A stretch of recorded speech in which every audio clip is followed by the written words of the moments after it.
Welcome back to Pokemon episode summaries. Today, I'll be doing episode 400, Rhapsody and Drew. Yeah, that's right. We made it 400 fucking episodes, guys. I only want to die like 75% of the way there. I'll make it. I'll finish the series. I promise. Anyways, the episode begins right where the last one left off, with the battle between May and Harley just beginning, with Harley having his Cacturne and Banette, and May having out her Beautyfly and Bulbasaur. Harley started off the battle with having his Banette use Screech and his Cacturne use Bullet Seed. Right as the timer started ticking down and Vivian declared the battle begin. The Screech was really affecting Bulbasaur and Beautyfly, so it was slowing them down, so this prevented them from dodging Cacturne's Bullet Seed. So they were pretty fucking injured by the attack, and as a result, May's points were lowered by 20%, and this was not just due to the fact that Bulbasaur and Beautyfly had taken damage, but also due to the fact that they were caught off guard. While Harley bragged about his skills, Max, Brock, and Ash were shocked that May was doing poorly to start, and Caroline seemed a bit embarrassed. However, Bulbasaur then used a Vine Whip. Banette and Cacturne both desperately try to dodge, but Bulbasaur doesn't let them, as it just grabs onto their legs before they can dodge. And now that Bulbasaur had a hold of them, Beautyfly used Silver Wind. And because of Bulbasaur quickly managing to use a Vine Whip and injure Harley's Pokemon with Silver Wind, Harley lost 20% of his points as Drew watched in the waiting room with the other coordinators. Bulbasaur then releases its Vine Whip grip on Banette and Cacturne, and since it did this so speedily, this sent both Banette and Cacturne spinning around in circles, unable to do anything, which allowed Beautyfly to use a Silver Wind, which only increased the spinning, and left both of Harley's Pokemon dizzy as they finally stopped spinning, but were about to pass out. And they were also hurt from the Silver Wind as well. Max, Ash, Brock, and Caroline were very pleased with May's combination attack she just did, as were all the judges who commended her on the attack, calling it a dazzling combination, as because of this, Harley's points fell below half. Harley was very envious of the three Nurse Joys and Mr. Sakizo and row contestants' praises, and ordering his Pokemon to come to their senses right as Bulbasaur goes for a Vine Whip. But, thankfully for Harley, his Pokemon were able to come to their senses before the Vine Whip had hit, so Banette countered the Vine Whip with a Torment, which stopped the Vine Whip in its tracks, confusing Ash, as he asked why this happened, leading Max to explain that Torment blocked your opponent from using the same move twice in a row. With Brock adding that since May couldn't use the same move twice in a row, she would have to switch things up and not just rely on a Vine Whip. And this was evident, as Vine Whip was forcibly retracted back into Bulbasaur, and Bulbasaur backed away, scared of what would happen to it if it couldn't use Vine Whip, as Cacturne then went in for a Pin Missile. Thankfully, Beautyfly was unaffected by the Torment, so May had Beautyfly come down to Bulbasaur and grab it, lifting Bulbasaur out of the way of the Pin Missile, once Beautyfly and Bulbasaur were high up in the air. May was impressed by Beautyfly's speed, and figured that they'd be able to get away from anything Harley threw at them, but this was proved wrong, as Harley's Banette then used Will-O-Wisp, which was able to float up into the sky and hit Beautyfly and Bulbasaur, regardless of how high in the sky they were, or how far away in the sky they were. As the judges praised Harley for this move, which in turn pleased Harley, May's points dropped down, also just below half, so her and Harley were essentially even. That just showed how bad of a blunder May just had. Just then though, May tries to make a comeback by having Bulbasaur use a Petal Dance, which somehow manages to interact with the Will-O-Wisps, and it basically causes them to explode into a sparkling dust that lands all over the stadium. And as a result, the judges lowered Harley's points even more, which made Harley stressed out, as opposed to Vivian and the crowd, including Ash, Caroline, Brock, and Max, who were impressed with May's recent strategy. Harley then comes up with a counter though, having his Cacturne use a Pin Missile, which starts to destroy all the petals from the Petal Dance. Also trying to hit Beautyfly and Bulbasaur as well, but Beautyfly and Bulbasaur were able to dodge, and only the Petal Dance was destroyed. The Petal Dance being destroyed though, had created a cloud of smoke that Beautyfly and Bulbasaur were enshrouded in, so Harley made the mistake of assuming he had caused Beautyfly, who still had Bulbasaur on its back, to fall out of the sky, thanks to the Pin Missile. And therefore, he thought that he had knocked out both Beautyfly and Bulbasaur, but Harley was shocked to find out that he was wrong, as Bulbasaur and Beautyfly emerged from the smoke and used a combination of Silver Wind and Razor Leaf that immediately knocked out both Banette and Cacturne with 1 minute and 57 seconds still left on the clock. With Cacturne and Banette down, Harley's points dropped to 0, and all of the judges, Vivian, and the crowd cheered as they officially declared May the winner, with Vivian making the official declaration, leading May to cheer in happiness with her Beautyfly and Bulbasaur, informing them that this win meant they made it to the next round, while Harley gets all pissed off at the fact that he lost, and storms off in defeat back into the waiting room hallway, but not before angrily gritting his teeth and recalling both his Banette and Cacturne. As he walks into the waiting room, depressed and angry as fuck, he notices Drew, but pretends not to notice him for a second, not wanting to give Drew the satisfaction of being able to talk to him, and essentially prove that Drew was right when he said that Harley would get what was coming to him. But Drew spoke up first before Harley did, mentioning this, saying that Harley got what he deserved. Harley, trying to find some stupid-ass way to defend himself, tried to argue that it was rude of Drew to be happy that Harley lost, although Drew rebutted that he didn't really feel happy that Harley lost or sad. He was just, in the middle. He just knew that Harley was going to lose from the get-go, because he knew that since May had decided not to listen to Harley's bad advice, he knew that May was stronger in general, so it was pretty obvious May was going to win. So he already expected this. Though assured Drew that he wasn't really taking May's side, because he was fully confident that he himself could beat May without having to pull any dirty tricks or nothing like that. Harley doubted that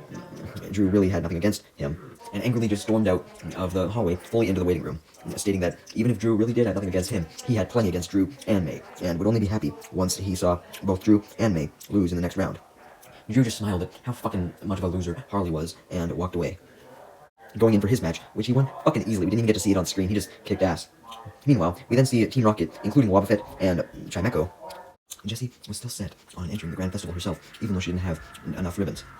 And she was in the middle of Slateport with James, Meowth, Chimecho, and Wobbuffet looking for a way to obtain these ribbons, suggesting that she impersonate someone again, and had James go on his laptop to look up someone to impersonate like he had with Anthony. So, as James and Jessie looked at James's laptop, they came across Robert, with James suggesting that he would be the best person to impersonate, since he was currently #1 in the entire festival, so he was the one most likely to win. And James also saw that he was known to have a Milotic as well as a Clay doll, so if they could steal Robert's Pokemon and also impersonate him, then James believed that with Robert's Pokemon, they could easily win the Grand Festival. It was then revealed that Team Rocket were actually right outside the contest hall, because they suddenly saw Robert come out of the contest hall during the break before the next round started, because, he had obviously passed this round, because he was just fucking that awesome. Meowth was the first one to spot Robert, and suggested that they try and capture his Pokemon while they can. So Meowth tries his best to fire a grappling hook to restrain Robert so they could steal his Pokemon, but Robert holds the grappling hook off with his bare hand, pulling it off of him. And it was just then that Ash had came out of the contest hall with Pikachu and Snorunt, wanting to do even more training with his Snorunt in relation to his Ice Beam during the break, when he saw Robert stop the grappling hook with the speed of his bare hand, and he was amazed by this. Although he noticed that even though Robert had stopped the grappling hook with his hand, technically his hand was still entangled in it, and he also saw that Team Rocket was the one responsible for firing the net, so he of course took action and had Pikachu use Thunderbolt to destroy the rope, freeing Robert from it. As Robert thanked Ash for helping him out, Team Rocket got angry, and Jessie clarified that she was going to impersonate Robert and steal his Milotic and Clay doll, especially complimenting his Milotic, with James and Meowth complimenting it as well. Although Robert just laughs in response, wondering why Team Rocket thought he would appreciate the compliment, and they just threatened to steal his Milotic. And with that, Team Rocket then do their motto, officially introducing themselves to Robert.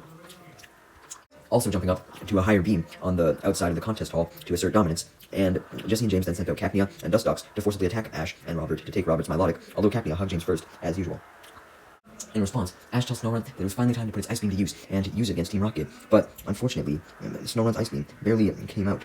It didn't even fucking work. Man, I hit fucking all over the map the Ice Beam was, man. I'm sure Ash did too, because Team Rocket started to laugh at Ash and humiliate Snorunt for its failed attempt, with James even calling the move a Nice Beam as opposed to an Ice Beam, because it was nice to not hurt them.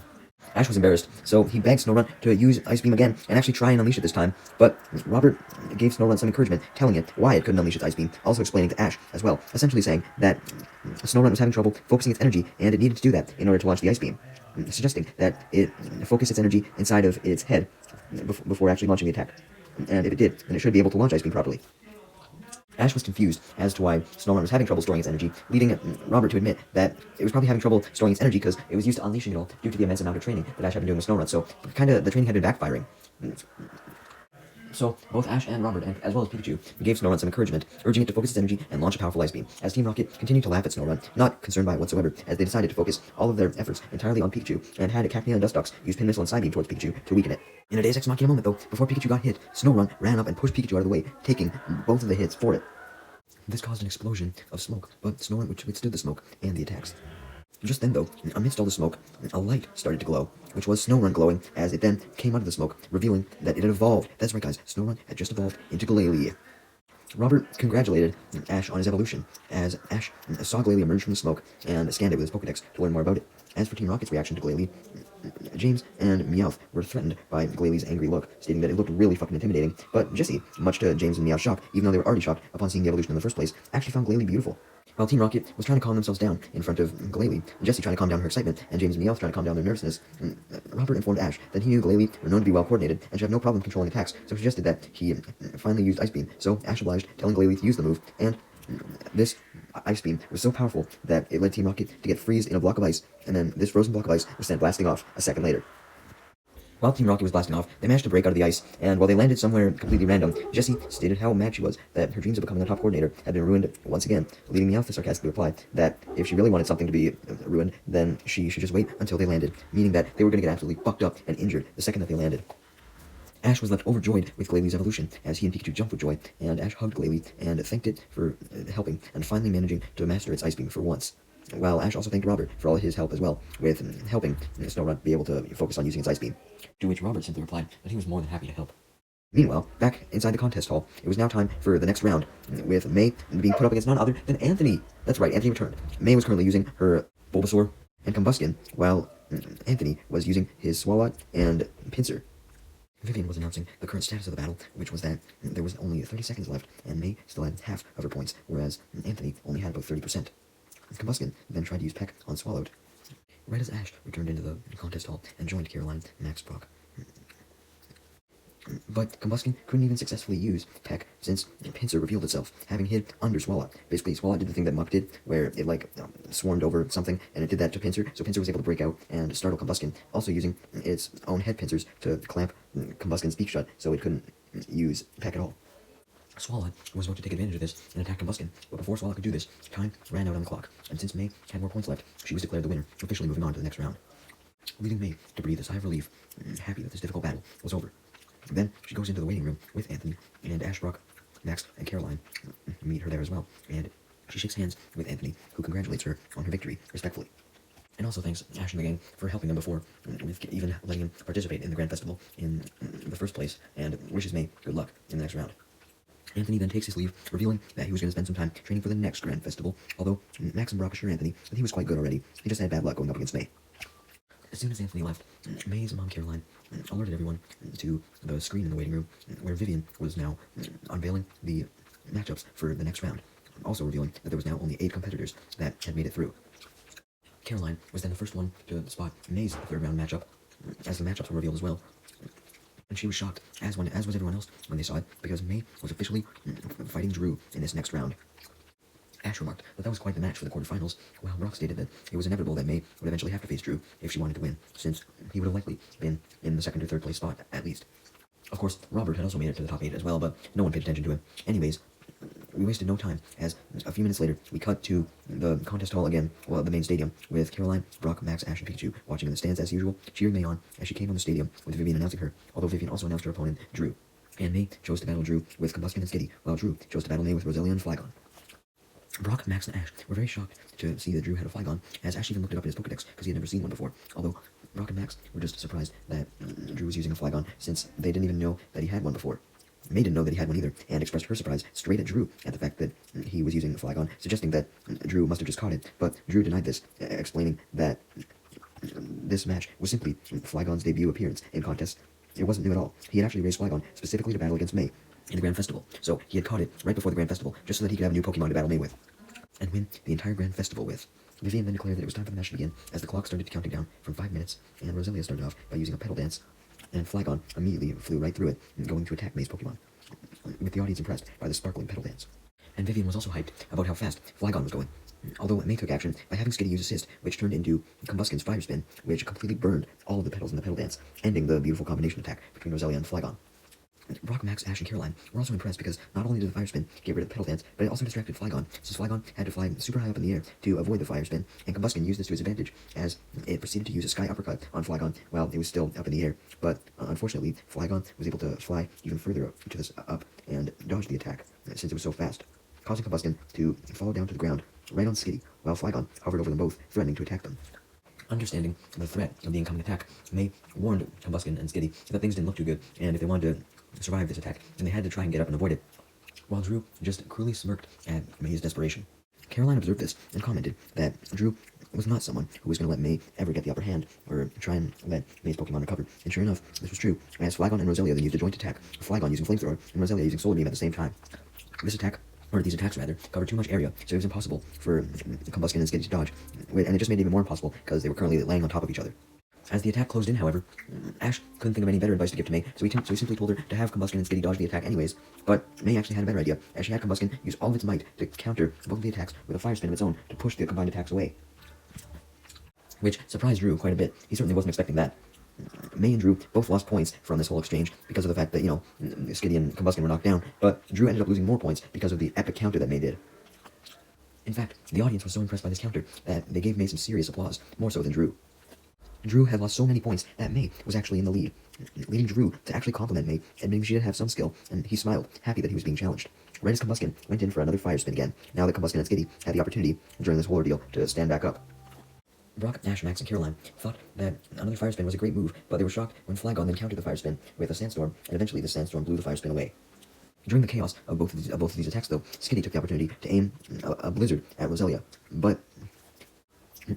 Flygon managed to fly away after the sandstorm had hit Skitty, and Drew ordered Flygon to swoop down and grab Roselia. So Roselia jumped on the Flygon when it was close enough, which meant that Roselia and Flygon were able to fly away before the blizzard could make contact.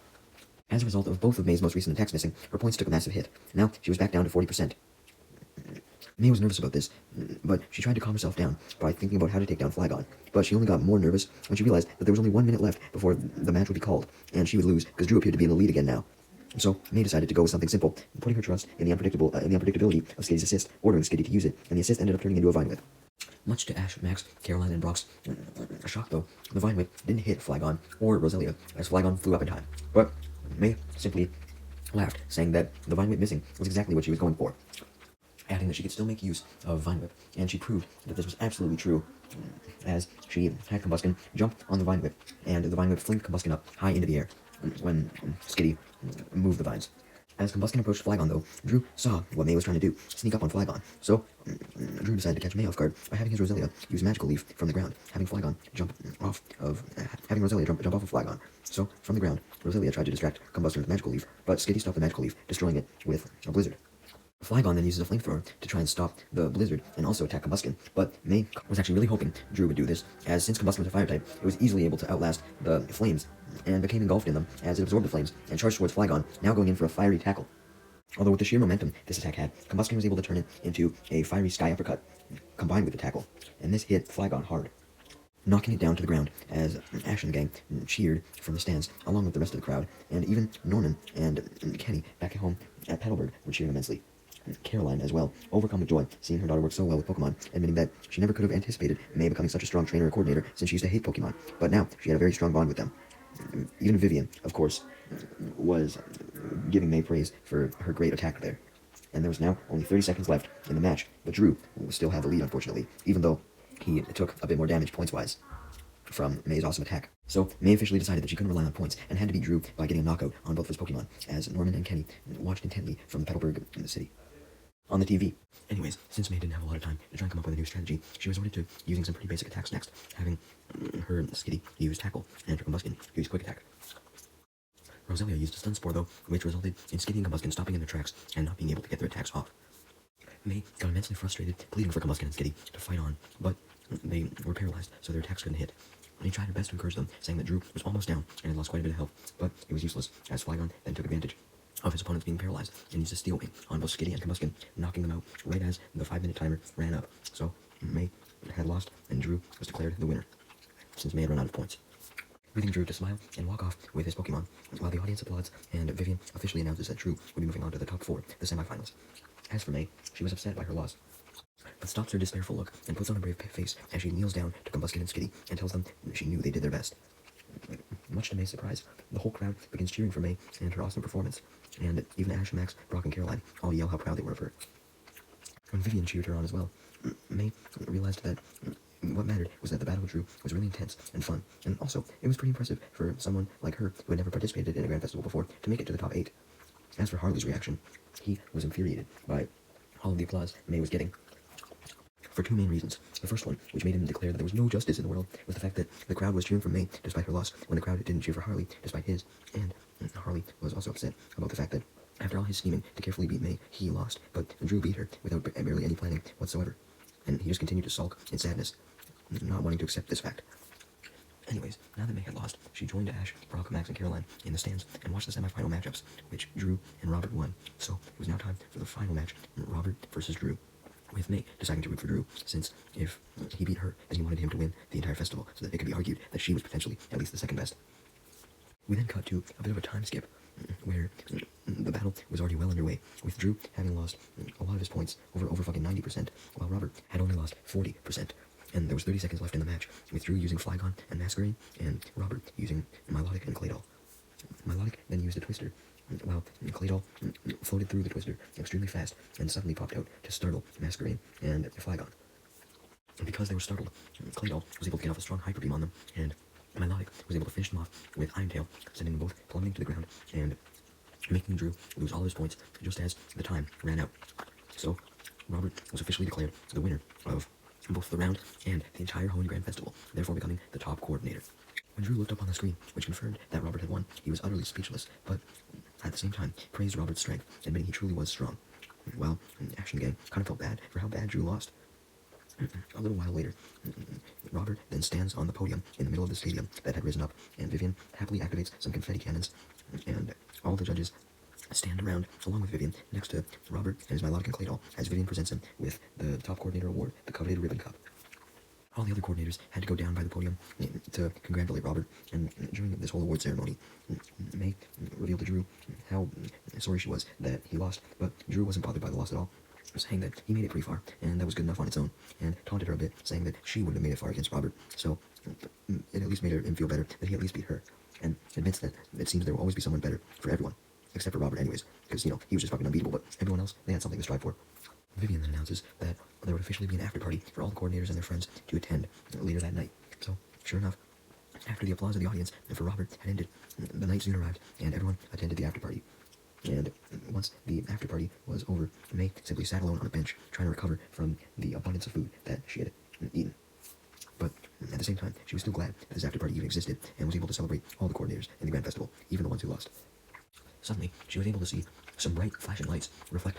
on the water by the beach, and they almost looked like fireworks, so she eagerly turned around, assuming that the festivities were continuing, but she instead saw Drew training with his masquerade and Roselia. That's where the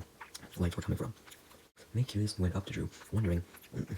why he was not participating in the after-party, leading Drew to reveal that he would much rather be training, because Robert wasn't at the party either, because he was likely training to continue being the best so that no one would beat him next year and he could win the Grand Festival once again. So if Robert was going to be constantly training, Drew had to match him if he hoped to beat him, and he had to train constantly as well. May was shocked, as she had never seen Drew express this much concern over the strength of an opponent before, but Drew just remarked that Robert was really tough, and if he wanted to win next year's festival, then he would know that he would have to know how to beat Robert, since Robert attended the Grand Festival every goddamn year, and it had actually been his goal to defeat Robert for a long time, which is specifically why his loss to Robert at the Slakeboard contest really pissed him off.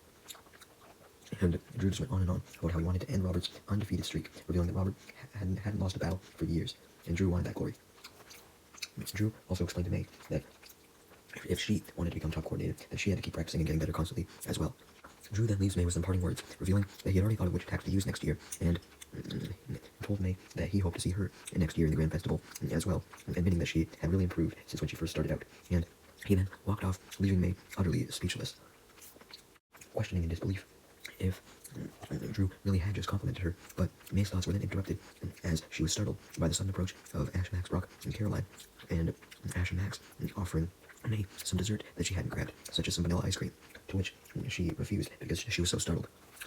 Ash was fine with this, as he gratefully takes the dessert for himself, as does Max.